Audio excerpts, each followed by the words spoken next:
The most honorable Elijah Muhammad, these articles were written in the 40s and 50s. And in 1965, they compiled them and made them into the book, Message to the Black Man, but they weren't written in 1965. But that shows you how advanced he is over all of the scholars of religion. That what he wrote in the 40s and the 50s, that they're bearing witness to it in 2011. We got one more to bring to the witness stand.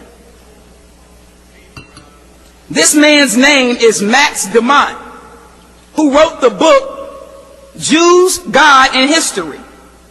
And it says he not only doubts the historical authenticity of the book of Exodus, but also raises the possibility that what is written in Exodus may have originally been written as a prophecy of a future event.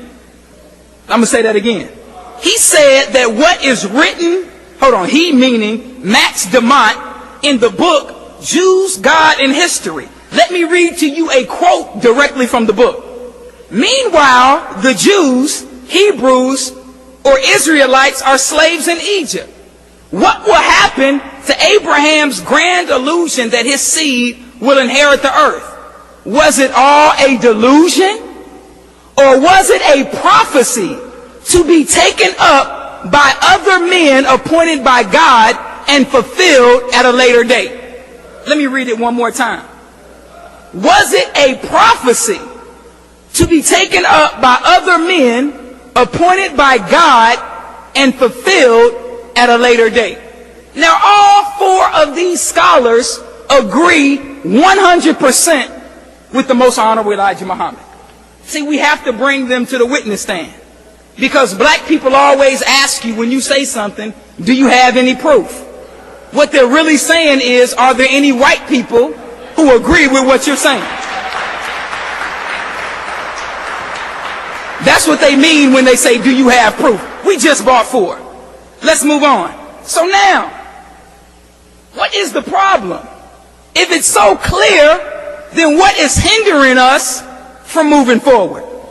And the thing that is hindering us is what happened to us when we were brought over here.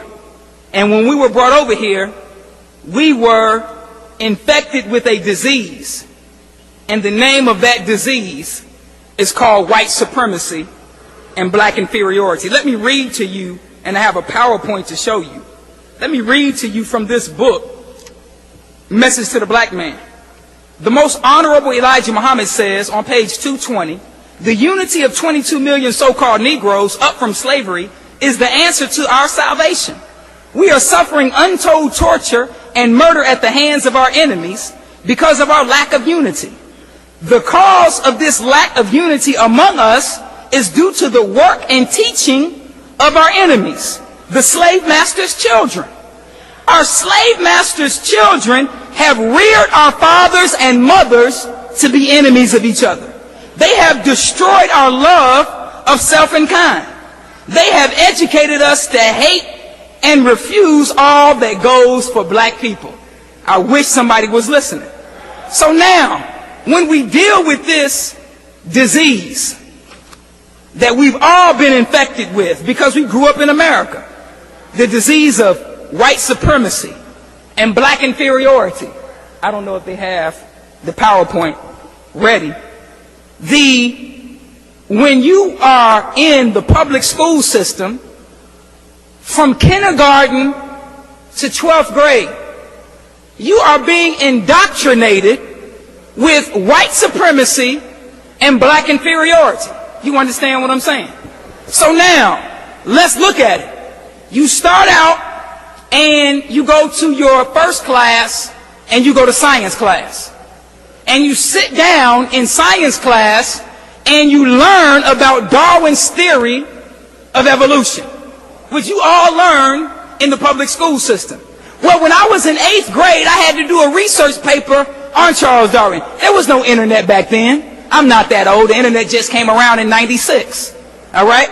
So now, I went to where we went to back then, the encyclopedia. I opened up the encyclopedia. The name of the encyclopedia was the New Book of Knowledge. Right? Some of y'all had one or a set. I opened it up to Charles Darwin. And there were 5 pictures in the encyclopedia. There was a picture of an ape, and then it had an arrow, and then there was a picture of a black man, then it had an arrow, then there was a picture of a brown man, then it had an arrow, then it had a picture of a yellow man, then an arrow, and at the end, there was a picture of a white man. So now, as a young,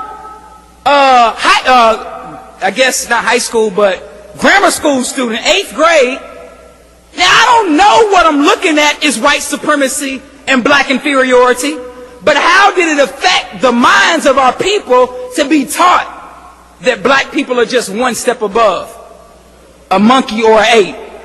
How did that affect the minds? And you wonder why they have this phrase, they call us porch monkeys, right? Where does that come from? It comes from Darwin's theory that says that the strongest survive to the next generation to pass on their genetic materials. And as you go down the evolutionary chain, the species get stronger and smarter, right? Which, based on his theory, means black people would be the dumbest and the weakest, right? And then when you get all the way to the end of the evolutionary chain, what? White people are the strongest and the smartest. That is white supremacy and black inferiority. That is what we were being taught in public school. Now, I don't know, do they have? I'm waiting for them to put the PowerPoint up so I can show you. There it is. So now, if you remember, when Barack Obama was running for president, there was a t-shirt that had Obama in 08, but it's a monkey with a banana in his hand. There was a doll being sold on the internet. That's supposed to be Barack Obama. It's a monkey with his little logo on the suit lapel. Do y'all see that? Where does this come from? This comes from what we were taught in public school. Then, if you remember the cartoon in the New York Post, where they killed the chimpanzee that attacked a woman, and a person made a cartoon, and it said they'll have to find someone else to write the next stimulus bill. Well, who wrote the first one? Barack Obama. So what are they saying? He's a chimpanzee. So Al Sharpton got upset. But young black people were scratching their head like, what is this man all mad about? That's because we don't know our history. So let's move on. We move from science class and we go to English class. Y'all with me? And we learn in English all the stories that we learn. Moby Dick, right? We learn about, what's his name? Shakespeare and Macbeth, The Great Gatsby, right? I'm sorry, go back, brother. Right there. This is bearing witness to the same thing. This is our brother LeBron James on the cover of Vogue magazine with some white woman, I forgot her name. So now, when this magazine came out, once again, black leaders were upset. Young people scratching their head like, why y'all mad? See, it is because we don't know our history. On the other side, you see the poster for the King Kong movie. And you see LeBron James in the same exact pose as King Kong, and that movie came out, I believe, in the 1920s. How did that happen? Now, he's like 26, 27. He's young. He didn't know what he was doing. But somebody wiser than him knew exactly what they were doing. Is that right? So now we leave science class, we go to English, and we learn that the word black means filthy, right? The word black means sinister and dirty, right? And that white means pure, holy, and good. So when you were growing up, you were the crazy one, so they called you the black sheep, right? Because you was crazy. You remember when Craig Hodges was in the NBA and he donated money to Muhammad University of Islam, right? When the Bulls won the playoffs and he went to the White House, he had his dashiki on, right?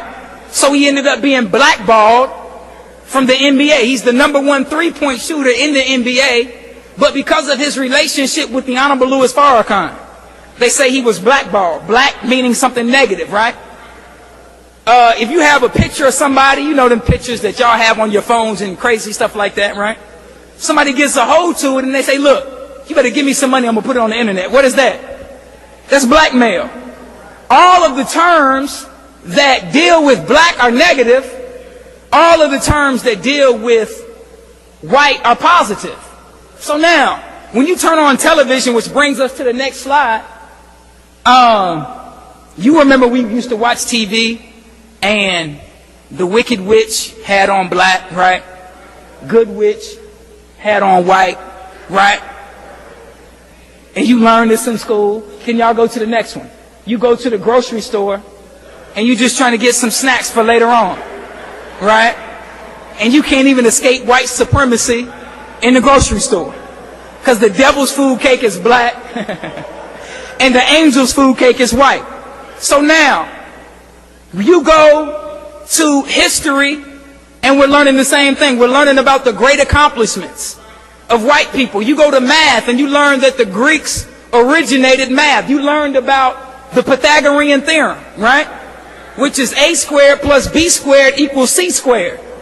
And you need the Pythagorean theorem, and we have the math doctor here. He can bear witness. Anything you build with a right triangle, you have to have the Pythagorean theorem.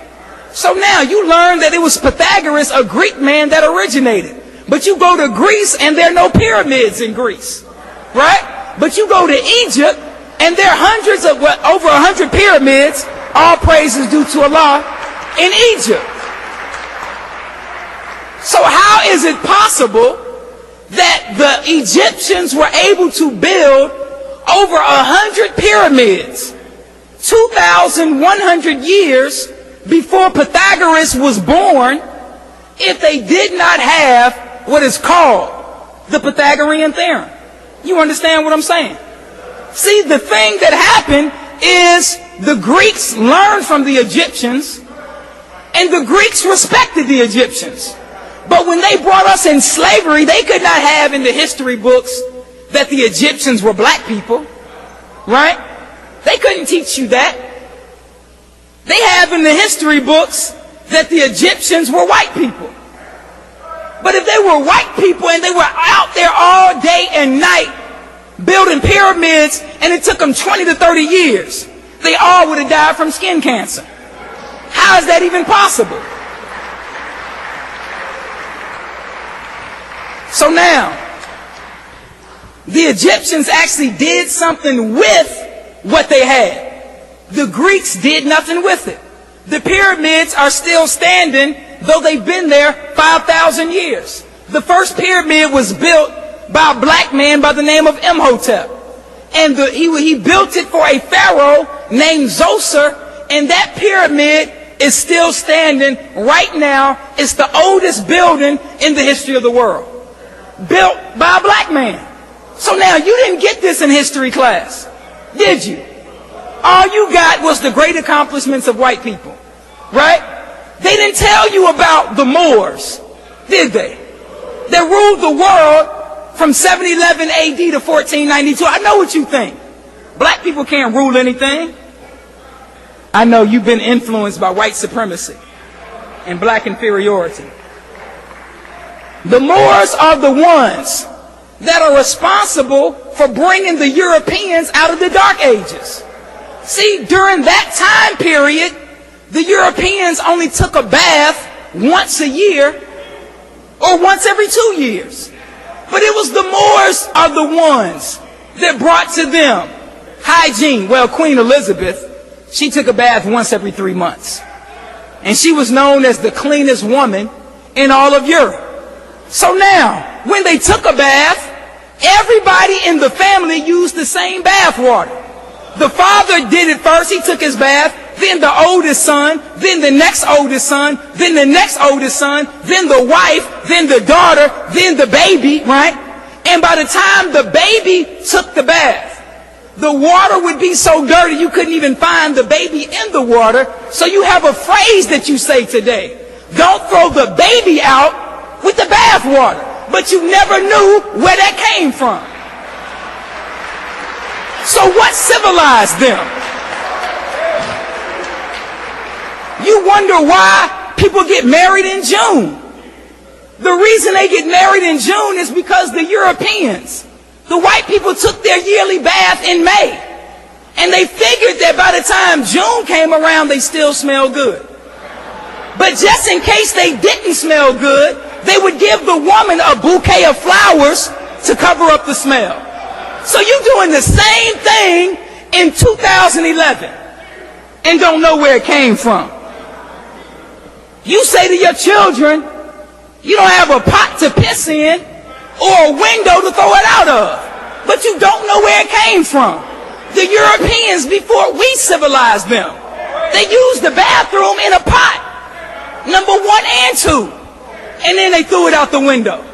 So all on the streets of Europe was waste, and when the horses would go to the bathroom, that was there. So when they came home, they walked through the house with their shoes on, and they tracked that filth through the house. But civilized people stop you at the door and say what? Take your shoes off. Right. Because we're civilized. We're the ones that brought them out of the dark ages. We're the ones that gave Columbus the maps that he used in his voyages. Columbus got the map and he turned the map upside down. I know you don't believe that, but all you have to do, I didn't bring it with me, I wish I had. The maps that we've been looking at all of our life, yes, they were turned upside down by the Europeans. You look at a map of ancient Egypt. Lower Egypt is at the top. Upper Egypt is at the bottom. How did Lower Egypt get to the top and Upper Egypt get to the bottom? The reason that is like that is because the European flipped the map upside down. When the Apollo 11 went to the moon, they took a picture of the earth and sent it back. And the picture was what we would call upside down, but it was actually right side up. But the news media took it and flipped it so that you wouldn't be asking no questions. All you got to do is look it up for yourself. We got to move on. So now, we don't learn in history about the great accomplishments of our own people. All we learn about in history is the great accomplishments of white people. So in school, we're just totally influenced by white supremacy. Let's move on. Then we say, well, we go to church, right? And God and Jesus and the angels and everybody has been painted white. If you could go to the next slide, right? This is the man that we have on our wall, right? This is the man that they told us was Jesus, right? All the prophets in the Bible were painted white. When Michelangelo painted the Sistine Chapel, they took that picture of Jesus and they sent that picture all over the world. But the thing that we were not told is that he used his cousin to pose as Jesus. And then 7 years later, his cousin had fallen on hard times. And he used the same man to pose as Judas 7 years later. Are y'all with me? Let's move on. So all the angels, if y'all click it, you got the little picture. This is the Sistine Chapel in Rome. That's supposed to be God and Adam. And they didn't have a problem with painting God white. If you click it, some of you have in your bathroom the picture of the angels with the little chicken wings, right? You got that picture in your bathroom at home, right? So now, let's move on. My point is, the reason that when the most honorable Elijah Muhammad and the Honorable Louis Farrakhan stand up and say that we need to separate, the thing that hinders us or has hindered us is the influence of white supremacy and black inferiority. Now, in this modern time, it's the media, right? It's in school, but it's also the media. Are y'all with me? So let's go through this real quick. If you could click the slide, please, sir. Now, have y'all ever seen this movie? Colors? Okay. If you saw this movie, Colors, it's about gangs in Los Angeles. Now, in this movie, there's 2 sex scenes in this movie. There's a sex scene between a white couple, Sean Penn, who is the police officer with the sunglasses, and his girlfriend. And there's soft music, there's candles, there's back rubs, there's everything, right? Later in the movie, there's a sex scene between a black couple. And here's what happens. There's like 5 police walking up to the house, right? The police walk in the house and the door is cracked, right? And all you hear from the room is the sound of a man like this. And you hear the sound of a woman like this. The police walk in the room, shoot the man, bam. The black woman runs out the room naked. So now, what is wrong with that picture? In this movie, it shows that white people make love like human beings, but black people do what? Make love like animals, and then they kill the man like an animal. You understand what I'm saying? Let's go to the next slide. We're going to go through this real quick. This picture here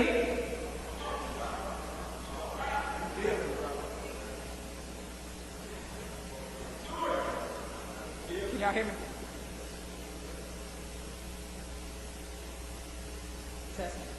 Can you all hear me? Okay, you can. Okay. The first picture is a picture of what is called a pickaninny. If you watch cartoons, and I'm sure you have, and you see Tom and Jerry, and they got the dynamite, and Tom puts it in Jerry's hole. Jerry pushes it out. Tom pushes it in. Jerry pushes it out. Tom pushes it in. Jerry keeps it in. And then Tom pulls it out. Dynamite blows up. His face is black. He got big red lips. And he has plaits on his head. Can y'all hear me? So that is what is called a pickaninny. The cartoons during that time, they portrayed black children just like that. And the pickaninnies were some bad black children that went around getting in trouble. It became so popular that white people in the South, believing what they saw on television, went around and killed black children in cold blood. If you look at the bottom, you see Bugs Bunny, right? And then you see a black Elmer Fudd. Right, Elmer Fudd used to be black. But the black people were so upset at the way that he was portrayed that they protested. And they made Elmer Fudd white. But that's the original Elmer Fudd. Then you see here a picture of Mammy. Mammy is a fat black woman that cared more about the affairs of white people than she did about her own people. So if you look at the way black women are portrayed, they're either portrayed as loose women in the media, right? Or they're portrayed as these caretakers of white affairs, right? Or mammies. So this is what the media has put out. Now, you may say, well, that was then. No, not necessarily. My daughter, she's 3. She was watching Dora the Explorer. Now, I was in the kitchen. I was cooking some food. And I just hear it on in the background. And Dora, you know Dora goes to 3 places, right? Over the mountain, through the forest, and across the river.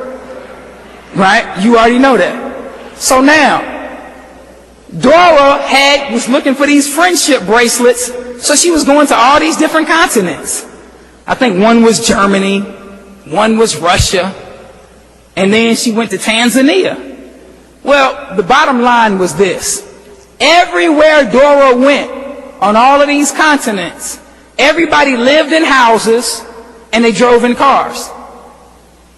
Then when Dora came to Tanzania, they lived in huts and rode on elephants. So now, what's wrong with that picture? I'm not talking about in 1950. I'm talking about in 2011. How can you make a television show where you have black people in Africa living in huts and riding on elephants? Some of you in this room, you saying to yourself, well, that's how they live. Hold on, you can go down Stony Island and there's somebody living under the bridge in a box in America, the richest country on the planet Earth, right? All black people in Africa don't live like that. And they definitely don't ride elephants as modes of transportation. They ride in cars just like you. They wear the same clothes you wear. Listen to the same music you listen to. Sag their pants just like you. You understand what I'm saying? got TV just like you, cell phones just like you, cable just like you. You understand? Let's move on. So now, my point is that the hindrance is because of white supremacy, which creates black inferiority, that the most honorable Elijah Muhammad told us about and is still being taught today. Now, let's see if we can wrap this up. Choose to do what the wardens and the police said to do. All praise is due to Allah.